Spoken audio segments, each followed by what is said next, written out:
Hello dear students, कैसे हैं आप लोग। मैं सुरेश कुमार 2026 में फिर से आपके लिए एक नए वीडियो के साथ हूं, जिसमें हम लोग बात करेंगे कि किस तरीके से मेडिकल एडमिशन्स के बारे में आपके पास क्या इन्फॉर्मेशन होनी चाहिए। लेकिन उससे पहले आप सभी लोगों को 3 मई को होने वाले नीट के एंट्रेंस एग्जामिनेशन के लिए बहुत सारी बधाई। पहले से ही अपने प्रिपरेशन प्रॉपर कर लीजिएगा। बहुत सारी नोटिफिकेशन जो सिटी इंटीमेशन को लेकर के है, एडमिट कार्ड डाउनलोड को लेकर के है, आपका ड्रेस कोड क्या होना चाहिए और किस तरीके से आप सेंटर पहुंचेंगे, इसकी कंप्लीट इन्फॉर्मेशन जो बीच बीच में एनटीए रेगुलर अपनी वेबसाइट्स पे दे रहा है, तो उसको स्ट्रिक्टली जरूर फॉलो करिएगा, ताकि सेंटर पे जाने के समय में आपको किसी तरह का कोई कियोस्क ना हो और मेंटल डिस्टर्बेंस ना हो, जिससे आपके एग्जामिनेशन में कुछ मार्क्स का भी डिफरेंस आ जाए। क्योंकि ये कुछ मार्क्स जो होते हैं ये आपको दूर कर सकते हैं आपके ड्रीम और डेस्टिनेशन वाले कॉलेजेस। जनरेशन शिक्षा समाधान पिछले कई सालों के अपने अनुभव के आधार पर हम लोग विद्यार्थियों को ये गाइड करने की कोशिश करते हैं कि कैसे आप अपने नीट स्कोर का सही इस्तेमाल कर सकते हैं। आपका अगर स्कोर अगर अच्छा आ जाता है तो कैसे आप ऑल इंडिया काउंसलिंग,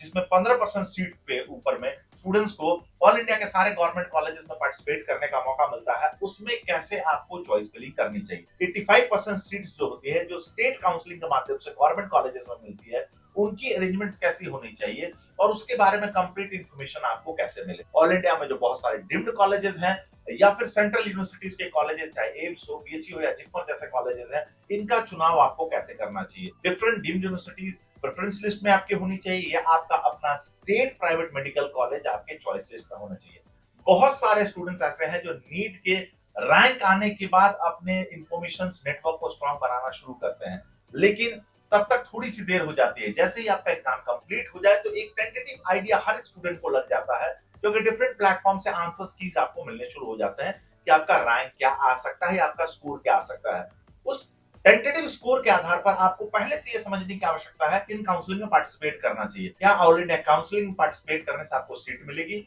या यूं ही आप रजिस्ट्रेशन करेंगे, क्योंकि सैकड़ों की तादाद में स्टूडेंट हैं जिनका रैंक नहीं भी होता है, लेकिन फिर भी वो ऑल इंडिया काउंसलिंग में पार्टिसिपेट इस उम्मीद से करते हैं कि शायद उनको कोई गवर्नमेंट कॉलेज मिल जाएगा, या फिर उनका बजट नहीं होता है लेकिन फिर भी वो डिम्ड कॉलेजेस में काउंसलिंग करते हैं, ताकि उन्हें ये लगता है कि चलो भाई पहला राउंड फ्री एग्जिट है, हम देखते हैं अगर मेरा अलॉटमेंट आ जाए उसके बाद प्लान करेंगे। लेकिन ये सही तरीका नहीं है। आपके पास अगर जो मार्क्स है और आपके पास जो बजट है, अगर ये दोनों चीजों की क्लैरिटी है, क्योंकि आपका स्कोर नहीं बढ़ने वाला और न ही अगले 5 सालों में आपका बजट ऑल ऑफ सडन बढ़ जाएगा, तो अगर ये दोनों चीजों की क्लैरिटी और सही स्ट्रेटेजी के साथ आप प्लान करें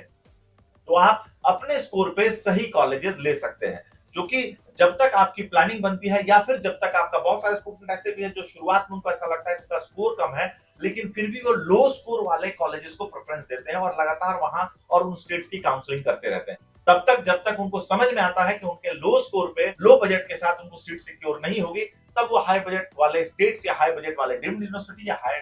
बजट वाले कॉलेजेस को मूव करना शुरू करते हैं, लेकिन तब तक वहां पे भी कट ऑफ ग्रेजुअली हाई चला जाता है। तो आपको हमेशा ये समझना है कि अगर आपका नीट का स्कोर बहुत अच्छा है तो कम बजट के साथ भी आपको कॉलेजेस मिल जाएंगे। लेकिन अगर आपका नीट का स्कोर बहुत लो है और आप अगर लो बजट के साथ प्लानिंग कर रहे हैं तो ये पॉसिबल नहीं होगा। मतलब अगर स्कोर बहुत अच्छा है तो लो बजट में सीट मिल सकती है, लेकिन अगर स्कोर लो है तो हमेशा हाई बजट के साथ ही आप अपने लिए कॉलेजेस सिक्योर कर पाएंगे। डिफरेंट प्लेटफॉर्म से और डिफरेंट ऑर्गेनाइजेशन से बहुत सारे ऐसे भी वादे और दावे किए जाते हैं जिनमें उनको उन कॉलेजेस को दिलाने की बात की जाती है जो उनको कट ऑफ में नहीं मिलेगा। ध्यान रखें, कॉलेज हमेशा आपके नीट के काउंसलिंग के माध्यम से और आपके नीट स्कोर पे ही मिलने वाला है। तो आपको ये बहुत जरूरी है समझना कि आपके रैंक के बेसिस पर, आपके बजट के बेसिस पे किन किन स्टेट्स की काउंसलिंग आपको करनी चाहिए, गवर्नमेंट कॉलेजेस में क्या अपॉर्चुनिटी आपके पास है, अगर आप एनआरआई कोटा के लिए एलिजिबल है तो उसमें क्या डॉक्यूमेंटेशन लगने चाहिए और कौन कौन लोग स्पॉन्सर हो सकते हैं,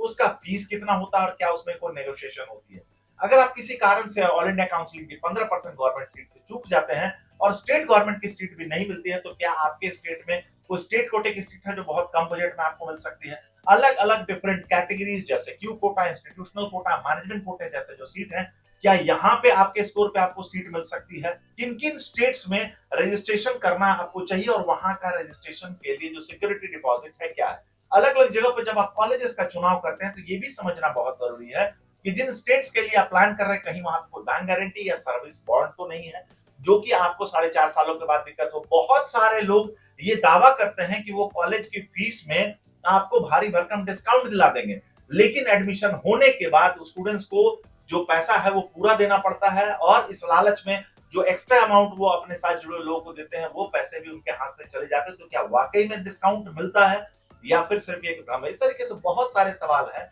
और इस तरीके से बहुत सारी क्वेश्चंस है जिनके आंसर आपको नीट 3 तारीख को देने के बाद उसके आंसर आपको ढूंढने शुरू कर देने चाहिए। हम लोग ये प्रयास करेंगे कि सही गाइडेंस आपको मिले, जिसमें ट्रांसपेरेंट इंफॉर्मेशन आपको मिले, आपके लिए प्रॉपर कॉलेज कौन सा हो, किस कैटेगरी में आपको काउंसलिंग करनी चाहिए, किन किन स्टेट्स की काउंसलिंग करनी चाहिए, और अगर आपके पास स्कोर और बजट नहीं है तो क्या आपको एमबीबीएस छोड़ करके बीडीएस की ओर मूव कर जाना चाहिए या फिर नियर बाई कंट्रीज की ओर मूव कर जाना चाहिए, या यहाँ पे काफी कम बजट है वहां आपको मूव करना चाहिए, या फिर आपको किसी और कोर्स में प्लान कर लेना चाहिए। हम हमेशा सजेस्ट करते हैं कि स्टूडेंट्स को एक सही काउंसलर अगर मिले तो बहुत सारा समय बचा सकते हैं, क्योंकि लगातार जब पूरी काउंसलिंग की प्रक्रिया होती है तो इस बीच में आप ये ध्यान रखिएगा कि जब आपका एक बार एग्जाम हो जाता है तो पढ़ने के प्रति जो इंटरेस्ट होता है, मैं सबकी बात नहीं कर रहा हूँ, बट पढ़ने के प्रति जो इंटरेस्ट होता है स्टूडेंट्स का अमूमन कम इसलिए हो जाता है क्योंकि उनको लगता है उनका रिजल्ट आएगा और उनको कोई ना कोई कॉलेज मिल जाएगा। और हमारे देश में जब काउंसलिंग स्टार्ट हो, एग्जाम होने के बाद एक लंबी प्रक्रिया चलती है जो कि कोर्ट से होकर के गुजरती है, जहां पे स्टूडेंट्स को क्या रिजल्ट मिलेगा, उसका रिजल्ट कब आएगा, बहुत सारे कॉम्प्लिकेशंस होते हैं, बहुत सारी कैटेगरीज होती है जिनके ऊपर बहुत सारे डिफरेंट कोर्ट में केस होता है, और हर साल हम देखते हैं कि काउंसलिंग की प्रक्रिया डिले होती है। एक स्टूडेंट पेशेंसली अपना प्रीमियम समय लूज कर रहा होता है। उसके बाद डिफरेंट काउंसलिंग में भी आप देखेंगे कि लगातार नए नए कॉलेजेस, चाहे वो गवर्नमेंट हो या प्राइवेट हो, उनके सीट्स ऐड होती रहती है। हर एक स्टूडेंट्स के मन में एक चीज होती है कि शायद मुझे अगले राउंड में सीट मिल जाएगी क्योंकि बहुत सारे नए प्राइवेट कॉलेजेस आए, शायद मुझे सीट मिल जाएगी क्योंकि नए बहुत सारे गवर्नमेंट कॉलेजेस आए, और इसी पशुपेश में स्टूडेंट्स बहुत लंबा समय जो होता है वो काउंसलिंग देखने में या काउंसलिंग को पार्टिसिपेट करने में या अपने लिए सीट मिल जाएगी इस उम्मीद में बिता देता है। इस साल ही अगर हम लोग देख रहे हैं लास्ट दिसंबर तक काउंसलिंग चली। अब वैसे स्टूडेंट जिनको ये मन में लग रहा होगा, जिनके पास बहुत अच्छा बजट भी नहीं होगा और जिनके पास बहुत अच्छे स्कोर भी नहीं होंगे, लेकिन मन में उम्मीद होगा कि मुझे किसी न किसी तरीके से इंडिया में एक सीट लेना, वैसे सारे स्टूडेंट ने दिसंबर तक में डिफरेंट स्टेट्स की काउंसलिंग के लिए वेट किया, और उसके बाद आप देखिए कि उनके पास सिर्फ 4 महीने का समय रहा पार्टिसिपेट करने के लिए। और बहुत सारे स्टूडेंट्स जिनको लगा कि उनको इंडिया में सीट मिल जाएगी, वो बाहर के लिए भी कहीं प्लान नहीं कर पाए और उनका ये साल यूं ही बर्बाद हो गया। इसलिए अगर आपको एक सही काउंसलर मिलता है जो आपके बिहाफ में आपकी काउंसलिंग करता है और साथ साथ आपको सारे अपडेटेड इंफॉर्मेशन देता है, और जो आपको एक्चुअली में गाइड करता है कि आपके लिए ये साल अप्रोप्रिएट है या नहीं और आपके संभावित स्कोर पे क्या ये संभव है नहीं, तो आप अपना ये प्रीमियम समय बचा सकते हैं और अपने प्रिपरेशन को और बेटर कर सकते हैं। जनरेशन ने शिक्षा समाधान आपके बिहाफ में कंप्लीट काउंसलिंग असिस्टेंस आपको देगा, जिसमें हम लोग रैंक बेस्ड काउंसलिंग आपको बताएंगे, आपके लिए सही बजट का चुनाव करेंगे, साथ साथ आपके लिए कौन कौन सा स्टेट है उसके ऊपर कंप्लीट इंफॉर्मेशन आपको मिलेगी, किस कैटेगरी में आपको जाना चाहिए इस कैटेगरी के ऊपर में कंप्लीट इंफॉर्मेशन आपको मिलती है, और अगर आपका रैंक और बजट दोनों मैच नहीं कर रहा है तो आपको इंडिया से बाहर भी किन किन कंट्रीज में आपके लिए कंफर्ट लेवल होगा उसके बारे में भी कंप्लीट इंफॉर्मेशन मिलती है। और अगर आपको लगता है कि नहीं मैं इंडिया से बाहर नहीं जाना चाहता, तो एमबीबीएस के अलावा बीडीएस और इसके साथ साथ और कौन कौन से कोर्सेज हैं जिनका चुनाव करके आप अपने लिए एक बेहतर कैरियर बना सकते हैं, इसकी भी कंप्लीट इंफॉर्मेशन आपको दी जाएगी। पिछले 17 सालों के अनुभव के आधार पर इस साल भी हम लोग हैं तैयार रैंक बेस्ड काउंसलिंग और साथ ही साथ बाकी सारे डिफरेंट कैटेगरीज में सब कंप्लीट इंफॉर्मेशन के लिए। तो आप अपने नीट की प्रिपरेशन करें। बिल्कुल आप सभी लोग इंटेलिजेंट है, इसलिए मुझे नहीं लगता है कि मुझे अलग से कोई टिप्स देने की जरूरत है। तो एनटीए के सारे जो नॉर्म्स है उसको फॉलो करते रहिए और साथ ही साथ लास्ट मोमेंट जो प्रिपरेशन होती है उसको प्रॉपर्ली आप करें, ताकि आप अपने लिए एक संभावित और सही स्कोर ला पाए, ताकि आप अपने डिजायर्ड कॉलेज तक पहुंच पाए। और इसके बाद एग्जामिनेशन के बाद अगर आपको किसी तरह की कोई भी कंफ्यूजन या किसी तरह का कोई सवाल मन में आता है काउंसलिंग से रिलेटेड, फीस से रिलेटेड, कॉलेज सिलेक्शन से रिलेटेड, इंडिया में पढ़ना है, अब्रॉड में पढ़ना है, बीडीएस चुनना चाहिए, एमबीबीएस चुनना चाहिए, या कोई भी सवाल आपके मन में आता है, इस तरह के सारे सवालों के जवाब जो होंगे हम आपको देने की कोशिश करेंगे। पता नहीं पूरा कामयाब होंगे, लेकिन ट्राई पूरी रहेगी कि आपको सही इंफॉर्मेशन मिले और इस इंफॉर्मेशन के आधार पर आप अपने लिए एमबीबीएस और नीट काउंसलिंग 2026 की जर्नी को थोड़ा बेहतर और आसान बना पाएंगे। तो अगर आप नीट एस्पिरेंट है तो मैं सुरेश कुमार 2026 में लगातार शुरू से लेकर के आखिरी तक रहूंगा आपके साथ, जिसमें हम लोग डिफरेंट स्टेट्स के कॉलेजेस, काउंसलिंग प्रोसेस, साथ ही साथ रिजल्ट से रिलेटेड जो भी अपडेट्स नए आते रहेंगे उसके ऊपर में कंप्लीट और अपडेटेड इंफॉर्मेशन और वीडियोस बना करके आपके जर्नी को और बेहतर और आसान बनाएंगे। तो चैनल को एक बार फिर से सब्सक्राइब कर लीजिएगा और बेल आइकन को दबाना नहीं भूलिएगा, ताकि हौसला मिलता रहे और सही और ट्रांसपेरेंट इंफॉर्मेशन आप तक पहुंचती रहे।